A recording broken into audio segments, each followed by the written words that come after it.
What is up, Insaners? How is your week going, guys? We are in the middle of Game Week 35, and I hope your score this week has been good.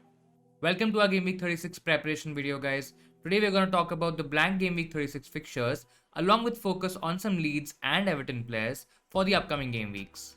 We'll also cover some high-value players, plus the chip strategy for Game Week 36. Another important video, guys. If you like today's video, please give it a like. Your like will help us reach more and more people. Also, guys, we are aiming to get 500 subscribers by the end of this season. Now, if you want, you can also help us with that by subscribing to our channel if you haven't already. A big thank you to all the new subscribers since our last video. Great, now let's start all the fun today by first quickly reviewing our Game Week 36 score and then getting into all the fixtures in Game Week 36. Let's check our Game Week 35 team. All of our 11 players have played at least one game for now. A pretty good score this week. We have 80 points so far. 7 of our remaining players have a double game week, and 2 are Man United players who have 2 more games left this week. Guys, our rank right now is around 16,000 in the world. Now I'm quite happy with that, and let's move on to our team. Pretty good week so far for our defense. Mendy conceded a goal, but that penalty save helped him get a double-digit haul. Really happy with that. Liverpool and Everton kept clean sheets in their respective games. Shaw also had a good game against Villa, but he was the only one who blanked in defense, so that was a bit disappointing. Guys, our midfield did well without Bruno Fernandes, and that was a huge relief. We were able to counter Bruno's 10 points with Greenwood's 10, who is a captain this week. So that's round 1 of 3, negotiated without the United star man. Coming to some other players in our team, Salah got an assist, but as always, could have got a lot more than that. Still an attacking return at the end of the day, and it was better than Jota. For Jota, a 4th straight game in the league now without an attacking return. It's getting a bit frustrating to own him and seeing him not returning, and we'll see what we can do about that. Now, coming to our Tottenham asset, Son was another great decision this week. A lot of managers took him out or even benched him, but his 7 points were really important to give us a good score this week. We played him ahead of the likes of Rudiger and Holding, and that has been a good decision so far. In terms of our forwards, just Kane blanked, in spite of having a very eventful game. Now Dominic Calvert-Lewin and Iheanacho, they both scored, so we're pretty good there. Guys, I hope we can close this week strongly. Now let's talk about the fixtures in Game Week 36. For those of you who are not aware, Game Week 36 is a blank game week, guys, with only 8 fixtures this week. The likes of Arsenal, Chelsea, Leicester and Man United, they don't feature this week. Now if you see the fixture list on the screen, there are a few games worth noting and targeting.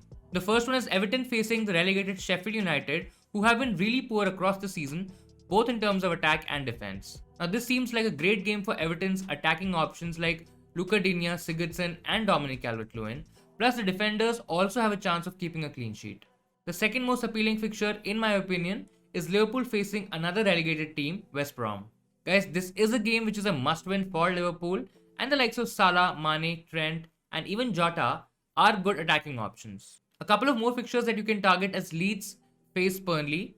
Now Burnley is not the same low block defensive team that we've known for quite some time, and this could be a good game for Leeds assets. Another game where you can turn your attention to is Spurs versus Wolves. Now guys, Spurs' chances of finishing in the top 4 are fading away, and they would want a better performance compared to the Leeds game they played last week. You have the likes of Kane, Son and even Bale from an attacking sense.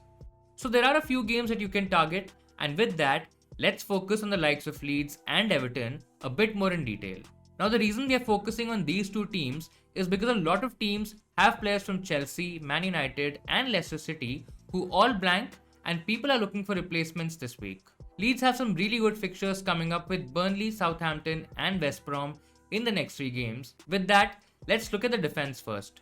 Guys, the Leeds defense has improved a lot in the past few games, especially against the big teams. They're still conceding a lot of shots. The numbers say that they are the 4th worst in the last 6 game weeks for goal attempts, but the big chances conceded have significantly come down. They rank 7th best for big chances conceded and are better off than the likes of Liverpool, Leicester, West Ham and Spurs over the past 6 game weeks. Now this shows 2 things. 1, Leeds defense is improving. The second thing, the teams that I've just mentioned, their defense is really bad right now. Now Llorente has been a major reason for the defensive improvements of Leeds, and he's also a good option if you want to cover the defense if in case you're short of cash. Guys, if you can upgrade, getting the likes of Melier or even Dallas is a better bet. As I mentioned earlier, Leeds conceded a lot of shots, and this means more shots for Melia to save as well. Now, this increases his appeal in terms of saves and bonus points in case Leeds get a clean sheet. If you're looking for more, then you should definitely get Dallas. I'm quite sure that these are the last 3 games where he's listed as a defender playing in midfield.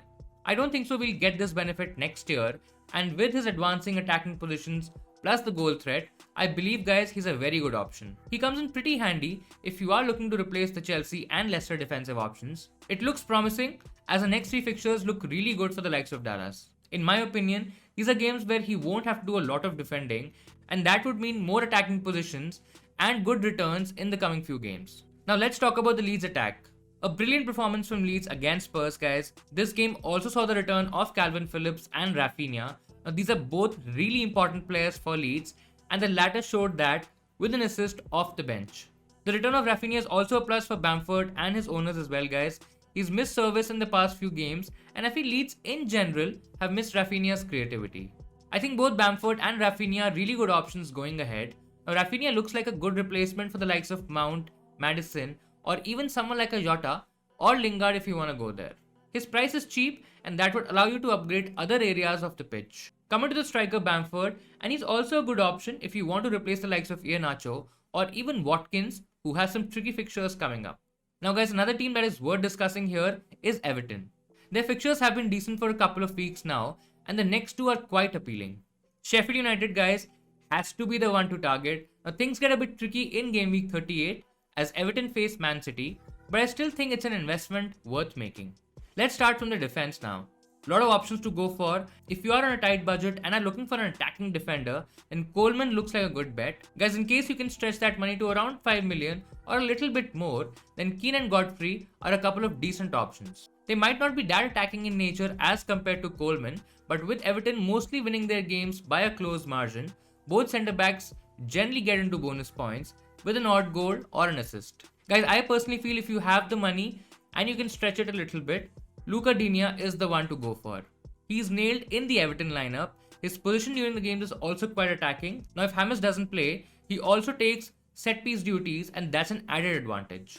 Plus you have the clean sheet possibility as well. I think guys, he's the complete package and a great option for the coming game weeks. So a lot of people have toyed with the idea of having Rodriguez or Sigurdsson in their team. Now I also had James Rodriguez earlier in the season where he did pretty well, but now I think the only viable option attack is Dominic Calvert-Lewin. He's Everton's main man up front. His finish against West Ham, guys, was clinical, and Everton would need that a little bit more if they want to finish in the top 6 or 7 and play in Europe next season. He's a good replacement for the likes of Vardy or even Iheanacho and Watkins from Villa if you can afford the upgrade. You should definitely have a minimum of 3 to 4 players from Leeds and Everton going forward, as there's some really good differentials which can help you close the season very strongly. Now let's talk about some standout options for game week 36 apart from the Leeds and Everton assets. Guys, please know that this list has some regular big hitters along with some differentials as well. Our first set of players are from Liverpool. Now West Brom is a great game to target considering their defensive problems. West Brom are also relegated from the Premier League and they don't really have anything to play for. Now this could mean huge hauls for the likes of Salah, Mane and Jota, who looked a bit off in the final third over the past few games. While Salah is more of a defensive option when it comes to attacking the game week, Mane looks like a really good differential if you don't want to join the Salah club. Guys, Jota is a bit tricky. I would probably not suggest to get him in now considering you have better alternatives coming in midfield. But in case if you have him, you probably hold him for at least a week before switching to the likes of Rafinha or even a Greenwood, guys, if you by any chance still don't have him. In terms of defense, you can look at the likes of Nat Phillips if you are looking for a cheap option, or go all out for Trent Alexander-Arnold, who will provide you with really high value in terms of goals, assists and clean sheets as an overall package. Guys, next we come to Tottenham, who had a pretty bad game against Leeds, and I feel they completely deserve to lose. Having said that, the run of games for Tottenham is still quite good. Now Wolves, Aston Villa and Leicester, I would say pretty decent to target a couple of Spurs players. Now I personally won't look beyond the 2 players, and that has been the case for most of the games this season. Son and Kane are my go-to picks. I know a lot of people have spoken about Bale, and he's had those mega hauls against Burnley, Crystal Palace and Sheffield United, but I personally don't think Wolves, Villa and Leicester will concede those many goals. Guys, Bale is nowhere close to Son in terms of consistency. I mean, he's a great finisher, not denying that, and Spurs still have a chance to win all the remaining games, but I would still prefer a safer pick in Son and Kane rather than Bale. They're both absolutely nailed in this team and should last the full game in all the three.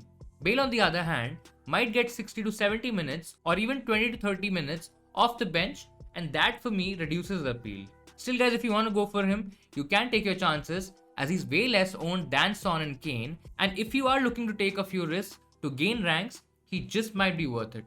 And coming to the final set of picks, and these are the West Ham boys, Jesse Lingard and Mikel Antonio. Let's cover Lingard first. Now guys, he's been brilliant since joining West Ham. We all know that, but his returns have dried up a little bit since the last 3 game weeks. Now we also need to consider that 2 of these 3 games were against the likes of Chelsea and Everton. Now both teams have a decent defense at the moment, and I really can't blame West Ham for not scoring against them. The next set of fixtures are against weaker opponents. I mean, yeah, Brighton could be tricky, but West Brom and Southampton are leaky defenses, and there are chances that Lingard might do well. Now to complement Lingard's attacking threat, we also have Mikel Antonio, who made a very impressive comeback against Burnley. I don't think so anybody expected that. I mean, he was nowhere there and he just came and played the whole 90 minutes. Now that makes him a very interesting option going forward. I think he's definitely more effective if he plays through the middle, and his partnership with Lingard could be crucial for the top 6 spots. Guys, he falls within the same price range as Watkins and Bamford and could be a great replacement for the likes of Iheanacho if you're looking to go differential this week. Now in terms of other players from West Ham, I don't think so I will consider anyone apart from Lingard in midfield, and West Ham's defense looks pretty mediocre at the moment, so I personally won't go there. Guys, these are some of the standard options to go for this week. Now let's quickly look at the chip options for Game Week 36. Now a lot of people played their free hit chip in Game Week 35, and guys, I think it turned out to be quite successful. This week too, you have 2 options. You can either play your free hit or your wildcard. I feel bench boost will be difficult this week as you might not have a full playing 11. Guys, triple captain 2 doesn't look that appealing, and it's probably better to play it in Game Week 37 or 38. So why should you play your free hit chip this week? We'll cover this first. In case, guys, if you have a lot of double game week players from the likes of Arsenal, Chelsea, Leicester and Man United, you will have a pretty light squad this week. Now if you want to retain some of these players for 37 and 38, it makes sense for you to play your free hit chip in Game Week 36. Now what's the cutoff? I think on an average, people without any chips would be having at least 8 to 9 players this week. So if you have 5 or less players who are playing this week, you should definitely think of playing your free hit in Game Week 36. Coming to why the wildcard this week now. Assuming your team is in pretty bad shape, guys, meaning you have players from Chelsea and Leicester, let's say 5 players from these teams, and then a few more from Man United and Arsenal. Now it's not ideal as all these teams blank in Game Week 36 and Leicester and Chelsea have tough games post that. Guys, I think this could be the perfect time to play your wildcard chip and have the likes of Leeds, Everton and Liverpool players to end the season on a high. Now we'll cover more regarding the structure of your wildcard and free hit drafts along with the best picks in the next video, which will come out on Thursday. That'll be all for this one, guys. I hope you liked today's video. Do let us know your Game Week 35 score and what is your strategy for Game Week 36. Guys, make sure you subscribe to our channel Insanely Football as well for all the good FPL stuff.